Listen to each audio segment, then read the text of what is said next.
কৃষ্ণ নিজের মুখে আলোচনা করেছেন নারদীয় পুরাণে 164 নম্বর শ্লোকে আলোচনা করেছেন, হে নারদ, আমাকে যদি কেউ প্রসাদ দেয়, সেই প্রসাদ যদি আমি গ্রহণ করি, তার যদি উচ্ছিষ্ট থাকে তাকে তুমি প্রসাদ বলে জানবে। আর আমার ভক্তকে যদি কেউ প্রসাদ দেয়, সেই প্রসাদ যদি আমার ভক্ত গ্রহণ করে, তাহলে তার উচ্ছিষ্ট থাকলে তাকে তুমি মহাপ্রসাদ বলে জানবে। এটা হচ্ছে কৃষ্ণের কথা। ভগবান নিজেই অধিকার দিলেন ভক্তকে। ভক্ত আমার মাতা পিতা, ভক্ত আমার গুরু, ভক্ত আমার নাম রেখেছে বাঞ্ছা কল্পতরু।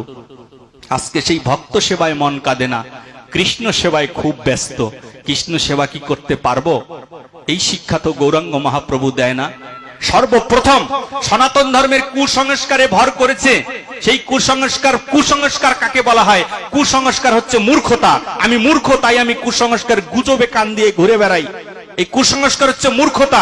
যেই মূর্খতার স্থান সনাতন ধর্মে নেই, প্রথমেই নিষেধ করেছে। মূর্খতা বলতে সনাতন ধর্মে কিছু নেই। সনাতন ধর্মের ডকুমেন্টসে বিশ্বাস করে। আমার সম্মুখে এখন শ্রীমদ্ ভগবত গীতা। এই গীতা হচ্ছে জ্ঞানময় গ্রন্থ। আরেকটি গ্রন্থের কথা বলেছি, শ্রীমদ্ ভাগবতম। এই ভাগবত হচ্ছে ভক্তিময় গ্রন্থ।